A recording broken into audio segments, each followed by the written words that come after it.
Yo, what's going on, guys? It's Fox98 here. Welcome back to a brand new video and another F1 debate for you guys today here on the channel. Today, we're going to be talking about the US Grand Prix, which happened, of course, yesterday in a very dramatic US Grand Prix for lots of different reasons. But obviously, as we get on into this, we'll give it a bit of explanation. But if you guys end up enjoying the video, feel free to drop it a like, subscribe to the channel if you're new around here as well. And let's get straight into it then. Starting with the weekend itself, of course, we had yet another sprint weekend. And yeah, I think this basically, for me, was, I mean, I've never been a fan of the sprints. That's just become a fact. And it stays that way, really. It was by far one of the just a complete waste of space, basically, even to the point when you've got David Croft, Martin Brundle, and Simon Lazenby after the sprint, all saying theoretically in a PG format it was rubbish. It was really bad and it was pointless. And it just came back to the point of F1 trying to force and push entertainment in our direction when you don't have the direction to push entertainment in, because it's just not entertaining. I mean, the only thing that we got from that sprint was a snooze fest and a full-on prediction and basically a spoiler as to what was going to happen in the main race. Obviously, we basically now knew that Verstappen was going to breeze through and have no issues. We knew that the McLarens were fast. We knew the Mercedes was fast. We knew the Ferraris had significant tyre wear and didn't have the pace. We knew everything. And yet, we're still back at square one again. And I know I've mentioned this in multiple sprint weekends, and I feel like I have to mention it again, which is just frustrating. But just get rid of them. Just get rid of them. There's no point in them. Like, I mean, there's only one format for me as a Formula One fan that I feel like would actually work for the sprint weekends, and this is how I would run it. Thursday, you've got all your media briefings, all your interviews, and basically the beginning of the build-up for it. Friday, you've got FP1 in the morning, and you've got FP2 in the afternoon. We have a full Friday practice session where you can dial the cars in, get the setups right, and be ready to go. The following day, then, on the Saturday, you've got qualifying, which will be for the main event on the Sunday. You then take, for me, I would probably reverse grid the top 10 to start with. May even just go to the point. Do you know what? Actually, sod it. Reverse the whole grid. Just do it for the sprint in the afternoon. Because what you'll find is that drivers like your Williams, your Alpha Tauris, your Alfa Romeos, your Haas's, that will be fighting for effectively more points than they'll ever get in a main race, will really go for it. And then you'll just see entertainment. You'll see overtaking. You'll see just pure carnage and action just throughout. And I think it would be absolutely amazing to just reverse grid the entire order and have your sprint race. And then on the Sunday, you've got your main event where we take the actual qualifying for the Saturday morning's event. Obviously, the one from there is the sprint one. And I think that's how I would do it. And in terms of the reverse grid scenario, I understand some people maybe not wanting a full reverse grid or whatever. You can even just reverse grid the top 10. But I just feel like it makes the sprints even more irrelevant for the lower teams, because, no disrespect to them, but like your Williamses, like I've just already mentioned, those lower teams, it's already a stretch for them to get into the top 10, let alone getting into the top 8 and, still starting all the way back. And yeah, cool. You may be starting in P11, great.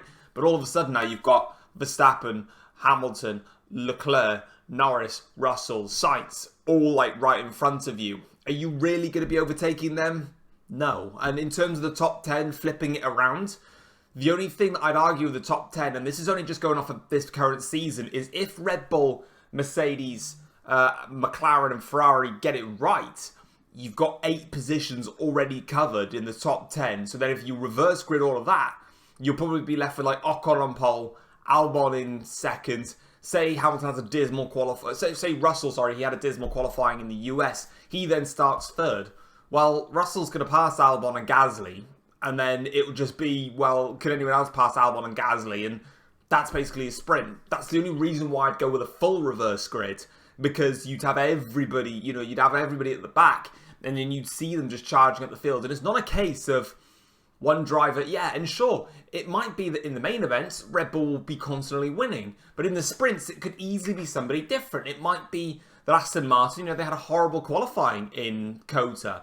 Well, actually, in the sprint, they may get a 1-2 in the sprint, and have a great sprint race. Whereas, in the main race then, the reality check sinks in, but it doesn't take away from the main event. And yeah, sure, there is that fear that the sprint race will end up becoming more attractive to the viewer than the normal race. But that's natural. I mean, go back to Qatar. For me, the sprint race in Qatar was way more entertaining than the main event. In the main event, we had Verstappen out front leading the whole thing. The two Mercs clashing at the first corner, so that was that was dramatic.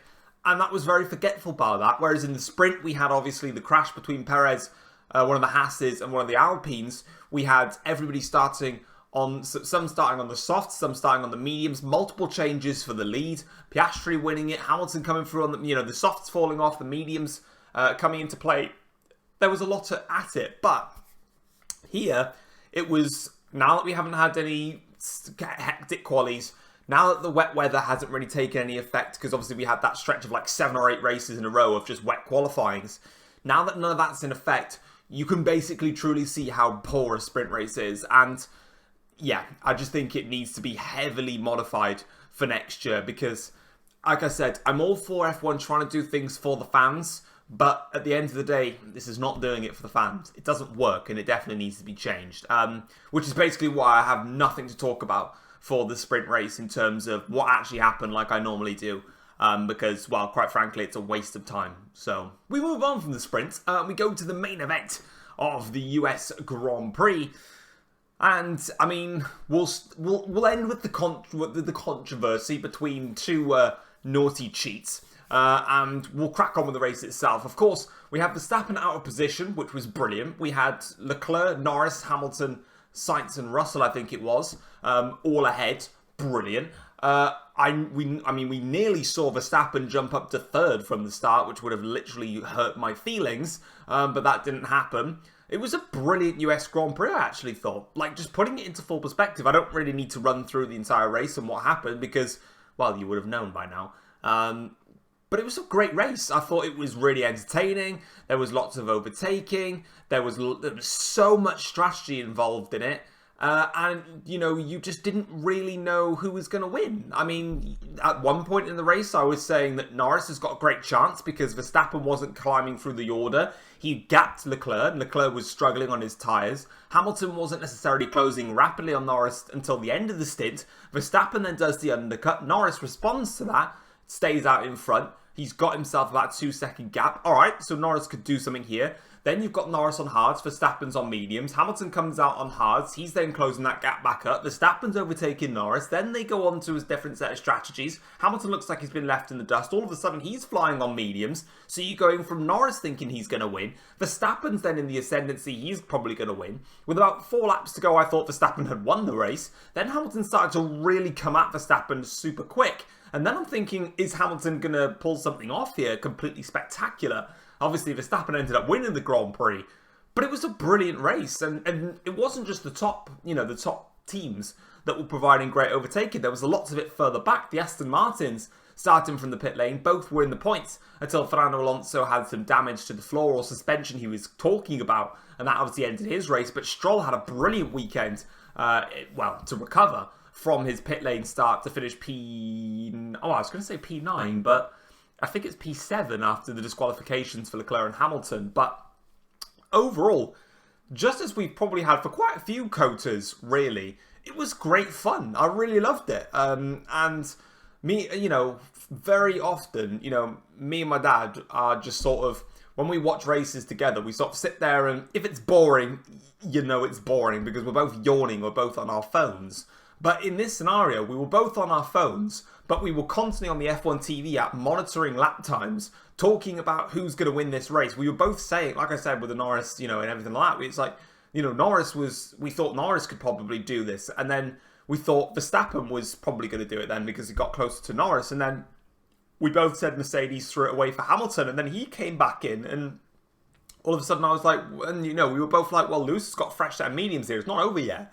And that's what I want to see. I mean, we want to see two-stop strategies like we saw here in COTA, but we want to see different types of tyres going on into play here. And I thought the way that the mediums and hards were used and how they strategized throughout the weekend was entertaining, with some like McLaren opting to save their hard tyres for the Grand Prix, and then some like Mercedes and Red Bull that opted to save their mediums for the Grand Prix. And it was great. It was great fun and it was great entertainment. And I thoroughly enjoyed the race. Obviously, it was, as a Mercedes fan, very much taken away from me with the disqualifications of Lewis Hamilton in particular. Obviously, for Ferrari fans, the disqualification of Charles Leclerc.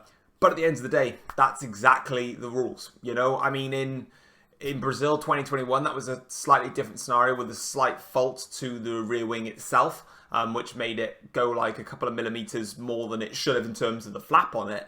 But here in COTA, that's a complete, you know, it's fair enough. How does a team like Mercedes and Ferrari manage to make that massive cock-up? I think it's quite simple. I mean, they only had an hour for practice to actually set the cars up. Then you've got to take into account that they couldn't get a race run in on high fuel loads, so they didn't know the ride height levels that they could work with. The track was bumpy, and they also, obviously, we had a sprint race as well, which a lot of people tend to forget. And I do think that there could be a potential for a bit of leniency with sprint races and like floor skid blocks wear. But then I sort of think of it on reflection, and if you look at it, in FP2, you know, FP1 and FP2, so in FP2, right, they probably do, let's say 80, let's call it 20 laps as an average, right, which is exactly what the sprint was. So FP2 in a sprint, they've got 20 laps in there. But of course, we'd have another session then of 18, 19 laps, and then we'd have qualifying. The biggest difference between how a normal practice session would work versus where the sprinters work is because of Parc Fermé. I don't believe, now they might be able to if it's the exact same specification, I don't believe they can, or they'd have enough time to change the floor. Now, of course, with Mercedes, theirs was a little bit more complicated because they were also trialling a new upgrade for their floor, which, by the way, actually worked very, very well for them, albeit because Red Bull raised the ride height on their car and they were still quicker. But yeah, it's a little bit of a grey hairy one, and I do think actually this was the one thing I wanted to talk about alongside the sprints really was I actually think that this technical directive breach from Hamilton and Leclerc's car in particular has actually opened up a massive can of worms now for Formula One to address here. And I'll tell you why I personally think that. So, if you guys are unaware, and you probably wonder, maybe you guys are new out there with Formula One, and I'll give you a quick explanation. There are teams, every time, there are teams in Formula One. Well done, Tom. No. So, at the end of every single Grand Prix, there is always a random selection of cars that are put through a thorough investigation by the FIA to basically see if they were legal to race. Now, up until this point, we've never had a car that has ran illegally at a Grand Prix. Until now. Where I say that the can of worms is significantly opened is that in this inspection that they did this time around, they inspected four cars. Verstappen, Norris, Hamilton, Leclerc. Verstappen and Norris's cars were 100% legal. Hamilton and Leclerc's cars were illegal. You've got 50% of your inspection that was running by the end of the race an illegal car which broke the technical directives and had to be disqualified from the Grand Prix. My argument to that is, right, fine. Verstappen and Norris, they're completely fine, right? Don't need to worry about them. They were legal, job done. But Hamilton and Leclerc being illegal, that automatically opens the can of, well, who else was running illegally on the track then? Because you only inspected the 4 cars. Now it's impossible for them to inspect all 20 unless they get a massive new group of staff in the FIA that focuses on checking all of these cars consistently and regularly. But it was something like Ferraris, for example. They were, I think, like within 1/10 of a millimetre under the skid block wear. Mercedes, we don't know, or for Hamilton, we don't know.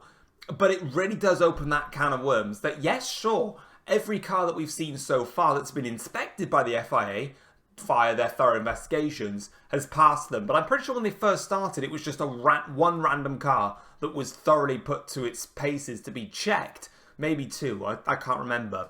But if we've got 4 cars and only 2 of them pass that check, it would just be very intriguing to find out what the other 16 cars were like. Were all 16 cars legal? Was more of them illegal? Were more of them running too low? Did they have skid block wear? Because this was a bumpy circuit, of course. And it does raise your eyebrows as to,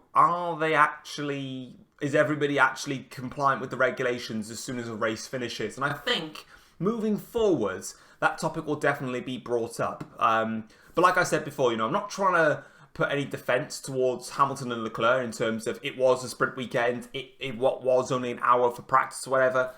They are technical, they're not necessarily excuses, but they're form of very soft defence formats that you could put as to why, these highly skilled Formula 1 teams got it wrong. Because of that, there is no wiggle room, but when you don't have everything data-wise to go with, you are second-guessing. But I do think that also, I saw a tweet out that somebody put, I think I liked the tweet. I can't remember if I did. Let me check if I liked it. But it was to do with, how the 1 hour practice session actually doesn't really work. And it puts a lot of issues into play here. Let me see if I liked the tweet or not. Yeah, so I can't actually find the tweet on here. But basically it was saying, this is why I don't like F1 having just the 1 practice session. Because teams like Hamilton and Leclerc, can't maximise their setup and get it wrong. There's a lot of second guessing with strategy, but also you have teams then like Aston Martin and Haas that then start from the pit lane because their setups are not right. And there's an argument for and against this, because the argument for what the tweet was saying is that yes, you want to see the arguments for and against kind of working with each other. Some of you will want to see the teams be able to maximise their setup so you can see the genuine pure best out of a Formula 1 team. And then some will not want that because they'll want to see teams constantly second guessing and changing and altering things like that. Where I do think it hurts the sport is then when there are multiple disqualifications. Like imagine if Lewis Hamilton won that Grand Prix and then was disqualified for it, which genuinely would have just gone complete crazy with the F1 fan base out there. Not everybody, obviously, but a lot of them. It would have been absolutely incredible, scenes-wise, obviously. But you also then want to think, well, actually, I don't want to see teams having to constantly second guess. I don't want to see teams having to start from the pit lane to dramatically change their setup because it's wrong. I want to see the teams get their setup and get a good race in and be competitive on the track. So it's one of those that ebbs and flows. It was very interesting, though, to see both Lewis and Leclerc out. But as I said, I do think it opens a can of worms in all of that. In terms of the weekend, though, in terms of some of the teams, I'll quickly run through some of them. Red Bull, they were quick. They had some issues with Verstappen's side of the garage with the brakes, but it is what it is for them. Mercedes, their new floor upgrade worked beautifully well for them. It's definitely a huge boost. They changed the Venturi tunnel system, the floor edge at the front. They raised the initial intake so they can capture more air and get it through. Hamilton said it's the first upgrade that he's had on that car for the past 2 years where he's genuinely felt something, and you could tell it. He was on it all weekend long. And that obviously will help them for their development in 2024. So as things stand, Mercedes are finally moving in the right direction. McLaren were competitive again. They weren't absolutely rapid compared to Mercedes and Red Bull, but they were competitive nonetheless. Ferrari were woeful. They had awful race pace. Brilliant in qualifying as per usual, but again, they just don't have the race pace to match with it. Aston Martin, they had a great recovery, but again, they were lost throughout the weekend. They brought a new upgrade to the floor. It did eventually work, but it again had to come with multiple setup changes, and I think that's why, with Mercedes also getting their disqualification, is with Lewis Hamilton in particular, that's probably also why it actually happened, because they brought a new upgrade as well. So I do have a bit more sympathy for Mercedes getting disqualified compared to Ferrari. Ferrari, they didn't bring anything to this event, whereas Mercedes, when you're bringing a brand new floor, it's such a big upgrade like that. You don't really want to bring it to a sprint weekend, but I guess they just had no choice really. And COTA's a very, very good circuit to really understand that. And you probably won't get that till Abu Dhabi, really, to get a good feeling of that. And Mercedes were quick in the high-speed corners, and they were quick in the slow-speed corners. So they were getting there. They're getting there in terms of their performance. They just need a bit more in every area, especially with their power unit / drag, but which, you know, the fact that they've got a monocoque and a chassis still revolving around the zero pod and everything's all compact in. I guess if you give it a bit more space, you can probably allow for a bit more power. That's something that they've been mentioning. Back to Aston Martin, though, they also had a floor upgrade, but of course, because they made those major setup changes, they were able to understand more about their car. Obviously, Alonso DNFing. Double points for Williams. Can't fault them. Great effort from Albon, and then obviously Sargent benefiting from the 2 disqualifications. But hey, his car was legal. Well, we won't know that, but it doesn't matter for him. Gets it in there. AlphaTauri, great job from Yuki Tsunoda to get the fastest lap and also have a pit stop as gap to Albon to do that. You know, that's really clever. And it just shows that that battle at the back of the grid is just as important to them as it is at the front of the grid between the likes of Mercedes and Ferrari. Haas, they basically brought a B-spec car to this race. And this confused me about Haas, right?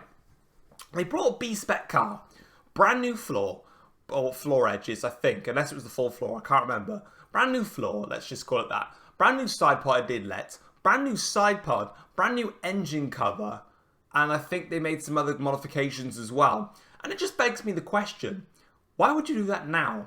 Like, if you look at how Haas have performed, right, they've literally done nothing to their car all year. From what I've seen, all I've really seen Haas do is bring a front wing modification, which is the exact same as what Ferraris used to look like.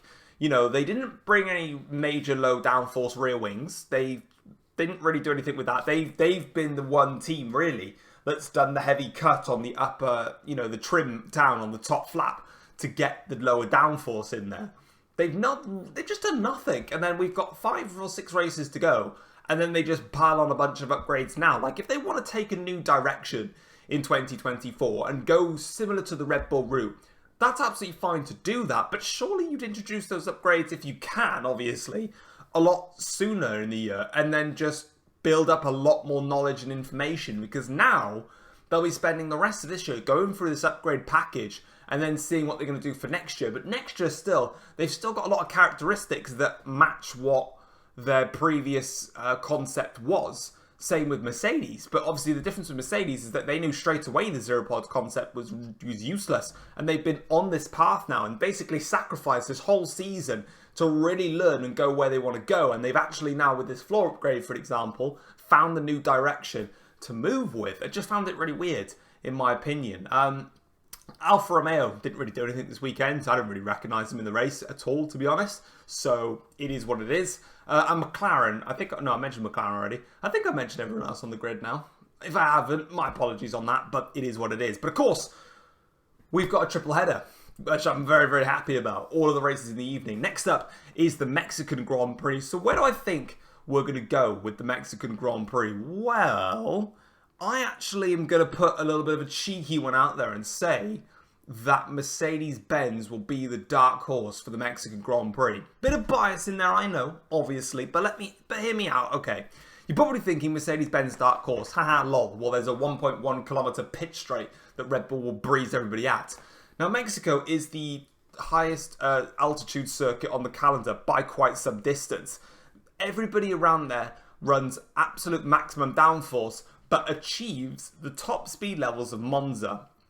So in terms of those cars that are a lot more draggy, like, well, Mercedes and McLaren, for example, there's a lot less air within the atmosphere where they are in Mexico. So there's a whole lot less air resistance coming through. So all in all, you're absolutely fine, really. You won't have that much drag. So their straight line speed deficit will be a lot more narrower. The Mercedes in particular is extremely good in the slow speed corners and the traction zones. Well, guess what? There's lots of slow speed corners. All of Sector 1 is slow speed corners. The start of Sector 2 is slow speed corners. The mid part of Sector 2 is high speed. So that's where Red Bull will come back into it. Then the whole of the final sector is slow speed corners. So realistically, my bet is that Mercedes could genuinely challenge Red Bull in Mexico. I think McLaren will be quick because, again, they won't have as much drag to deal with. My issue with McLaren is that they do have issues in slow speed corners. They do say that they struggle a lot there, and they say that's where they lose their time, and there is a lot of them around Mexico, so they would have an issue.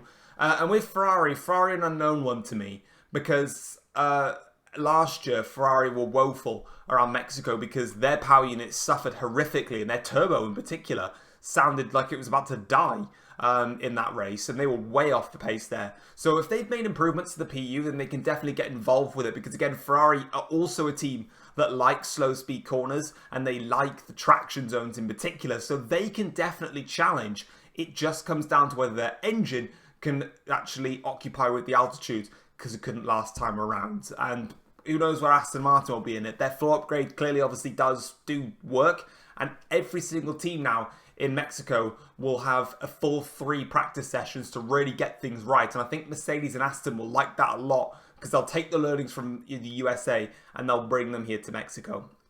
So that is going to be it for my F1 debate of the US Grand Prix. Let me know what you thought of it in the comment section down below, and I'll see what you guys are thinking. But if you ended up enjoying the video though, get my words out, drop a like, subscribe to the channel if you're new around here as well, and I will catch you guys for the next F1 debate after the Mexican Grand Prix, because we're going to be quite busy with these now for the next couple of weeks. So yeah, enjoy them. Take care all. Peace.